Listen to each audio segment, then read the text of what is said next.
হযরত মালিক ইবনে দিনার রাহমাতুল্লাহি আলাইহি হঠাৎ করে বড় একজন আল্লাহওয়ালা হয়ে গেলেন। ওনার মধ্যে এত পরিবর্তন আসলো বলার বাহিরে। যিনি দিনের দাওয়াত দেওয়ার জন্য ইরাক থেকে ভারত উপমহাদেশে অনেক বড় ওয়াজ নসিহতের ময়দানে মাহফিলে তিনি দ্বীনের কাজ করতেছিলেন, বয়ান করতেছিলেন, মানুষকে নসিহত করতেছিলেন। এমন সময় এক শ্রোতা এসে বলতেছিল, ও মালিক ইবনে দিনার, আপনি আমার দুইটা প্রশ্নের উত্তর না দিলে আমরা আপনার কথা শুনবো না। ও মালিক ইবনে দিনার, আপনি 10 বছর পূর্বে মদকে মাতাল অবস্থায় ঘোরাফেরা করতেন, আর 10 বছর পরে এসে আপনি অনেক সুন্দর নসিহত করেন। আপনি ক্ষুধাবিরু এবং আল্লাহওয়ালা। ও মালিক ইবনে দিনার রাহমাতুল্লাহি আলাইহি, আপনার এত বড় পরিবর্তনের পিছনে কি কারণ রয়েছে? মালিক ইবনে দিনার রাহমাতুল্লাহি আলাইহি শ্রোতাকে লক্ষ্য করে বলেন, আমার অভ্যাস ছিল আমি নিয়মিত মদ পান করার। আমি দোকানে নিয়মিত মদ পান করতাম, কিন্তু শবে বরাত আসলে, শবে বরাতের দিনকে মানুষ মূল্যায়ন করে, তারা মদ বিক্রি বন্ধ করে দেয়, মদের দোকানগুলো বন্ধ হয়ে যেত, মদ বিক্রি করতো না। এক শবে বরাতে আমি যখন মদের দোকানগুলোতে গেলাম, কোনো মদের দোকান খোলা পেলাম না। একজন মহিলার মাধ্যমে মদ ক্রয় করলাম। ওই মহিলার দোকান থেকে আমি মদ ক্রয় করে আমি ভাবলাম ওই মহিলার বাসায় বা ওই জায়গায় খাওয়ার পরিবেশ পরিস্থিতি নাই, তাহলে মদের বোতলটা বাড়িতে নিয়ে এসে মদ খাবো। এরপর রাতে আমি ঘুমিয়ে যাব। যে রাত্রে আমি মদ না খাই ওই রাত্রে আমি ঘুমাতে পারি না, মদকে মাতাল হয়ে আমার ঘুমাতে হয়। এই জন্য শবে বরাতে ঘুমানোর জন্য আমি মদ পান করতাম, কিন্তু দেশের নিয়ম অনুযায়ী কোন দোকানপাট এবং মদ বিক্রি সব বন্ধ ছিল। আমি কোনো মহিলার মাধ্যমে ওই মদের বোতল এনে আমার বাসায় খাওয়ার জন্য মদের বোতল নিয়ে আসলাম। দরজা খুলে দেখি আমার স্ত্রী শবে বরাতের নামাজ পড়তেছেন। ভাবলাম আমি আমার নিজের রুমে চলে যাই। আমার নিজের রুমে এসে টেবিলের উপর মদের বোতলটা রাখলাম। আমার বাসায় আমার রুমে ঢুকার আওয়াজ পেয়ে আমার মেয়ে দৌড়ে এসে আমার মদের বোতলটা ফেলে দিল। আমার মেয়ের 3 বছর বয়স, মেয়ে মানুষ। আমি এই জন্য তাকে দমক দিলাম না, তাকে শাসাইলাম না, তাকে এইভাবে ছেড়ে দিলাম। কিন্তু এই রাত্রে আমার মদ খাওয়া হলো না। কিন্তু আবার যখন পরের বছর শবে বরাত আসলো, আমি এই শবে বরাতে আমি আগের মতো, বাহিরে যেহেতু মদ খাওয়া নিষেধ, আমি আগের মতো আবার বাসাতে মদ নিয়ে আসলাম। টেবিলের উপর মদটা রাখলাম। মদ রাখার পর হঠাৎ আমার মনে পড়ে গেল, আমার সন্তান গত বছর আমার এই টেবিল থেকে এই মদটা ফেলে দিল, কিন্তু আমার সন্তান তো আজকে দুনিয়াতে নাই। 3 বছরের সন্তান 3 মাস আগে দুনিয়া থেকে বিদায় নিয়েছে। আমার সন্তান যদি আজকে জীবিত থাকতো তাহলে আমার পাশে আসতো, আমার মদের বোতল টেবিলের উপর রেখে আমি আমার সন্তানের জন্য অশ্রু জোরে কান্না করতেছি এবং টেবিলের পাশে বসে ঘুমিয়ে গেলাম। আমি স্বপ্নে দেখি এত বড় বিশাল কালো বিশ্রী কুৎসিত এক সাপ আমাকে দৌড়ে নিয়ে যাইতেছে। ওই সাপের হাত থেকে, সুবল থেকে বাঁচার জন্য আমি দৌড়তে শুরু করলাম। সামনে অগ্রসর হয়ে দেখি যত দৌড় দেই ততই সাপ আমাকে দৌড়াই, যত দৌড়ি ততই আমাকে দৌড়াতে শুরু করে। অনেক দূর যাওয়ার পর দেখি একজন বৃদ্ধ দুর্বল জীর্ণ শীর্ণ ব্যক্তি লাঠি নিয়ে দাঁড়িয়ে আছেন। আমি ওই দুর্বল ব্যক্তিকে বললাম, ও বাবা, এই বিষাক্ত সাপের হাত থেকে আপনি রক্ষা করেন, আপনার লাঠিতে এই বিষাক্ত সাপটাকে তাড়িয়ে দিন। ওই ব্যক্তি বলে, না না, আমার তেমন শক্তি নাই, সামর্থ্য নাই, আমি তোমাকে এই সাপের হাত থেকে বাঁচাতে পারবো না। বরং তুমি এই পাহাড়ের ডান পাশ দিয়ে তুমি চলে যাও, গিয়ে দেখো এই বাগানে অনেক বাচ্চারা, শিশু বাচ্চারা খেলাধুলা করতেছে।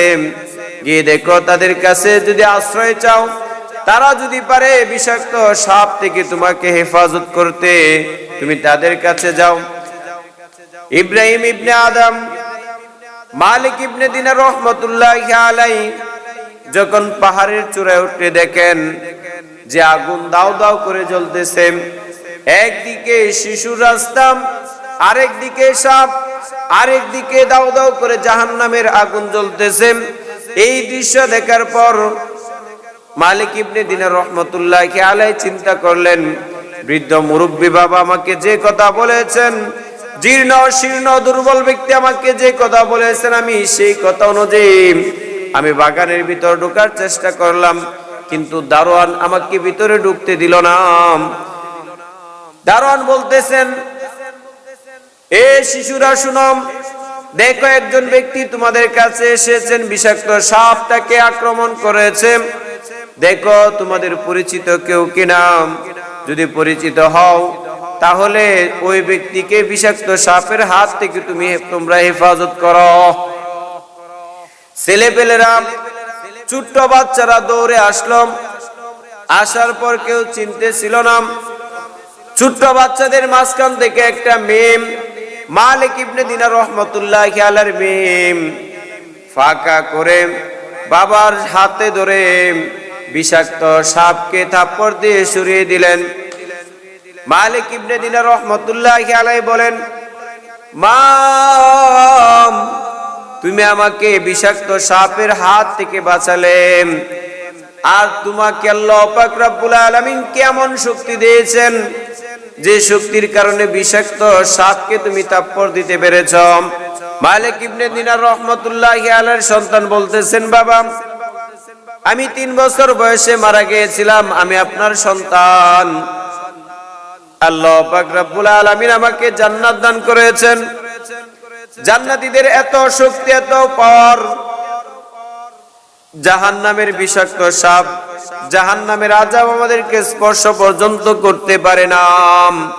তাই আমি বিষাক্ত সাপকে থাপ্পড় দিয়ে তাড়িয়ে দিয়েছি।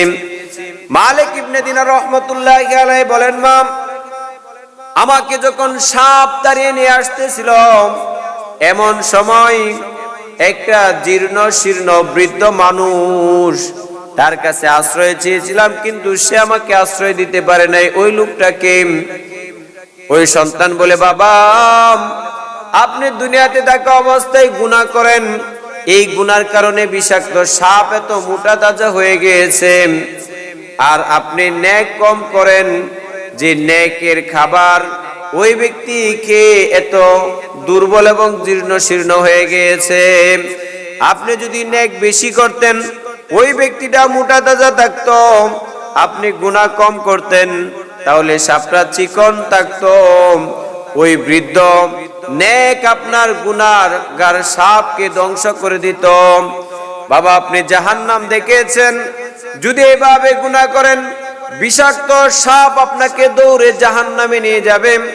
আর যদি নেক করেন, তাহলে এই বৃদ্ধকে আপনাকে বাঁচাতে পারবে সাপের আযাব থেকে, জাহান্নাম থেকে।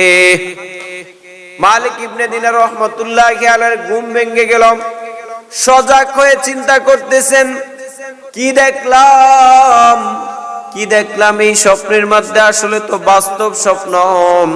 আমি যে আমল করতেছি, শবে বরাতে দুনিয়ার সমস্ত মানুষ আমল করে, আর এই শবে বরাত পাওয়ার পর আমি মদ খাই। আমার চেয়ে খারাপ গুনাহগার আর কিছুই হতে পারে না।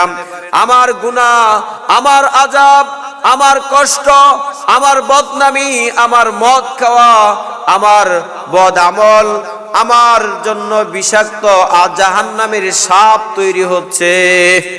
আমার নামে বিষাক্ত, আমার আমলের কারণে আমার নামে বিষাক্ত সাপ তৈরি হচ্ছে জাহান্নামে।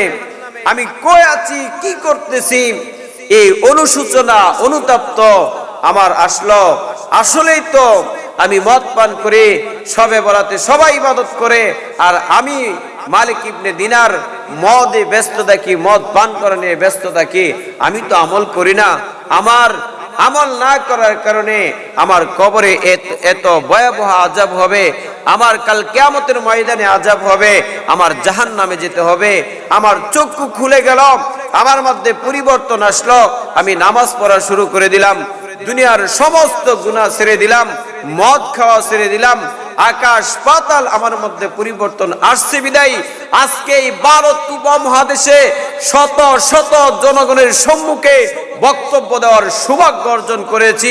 আমার মধ্যে যদি 10 বছর আগের পরিবর্তন যদি না আসতো, তাহলে আজকে আমি মালিক ইবনে দিনার মদখুর থাকতাম, মাতাল হয়ে রাস্তায় রাস্তায় ঘুরতাম, ভারত উপমহাদেশে বক্তব্য দেওয়ার জন্য আসতাম না।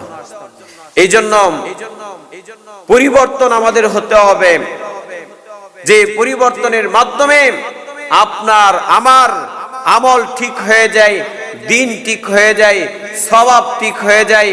আমার স্বভাব এত খারাপ, এত নোংরা যেন না হয়, আমার স্বভাব চরিত্র নষ্ট না হয়, আমার স্বভাব চরিত্রের মধ্যে লাগাম দিতে পারি, এমন পরিবর্তন যদি আমরা করতে পারি, তাহলে আমরা আল্লাহওয়ালা বুজুর্গ হওয়া আমাদের জন্য সম্ভব হবে।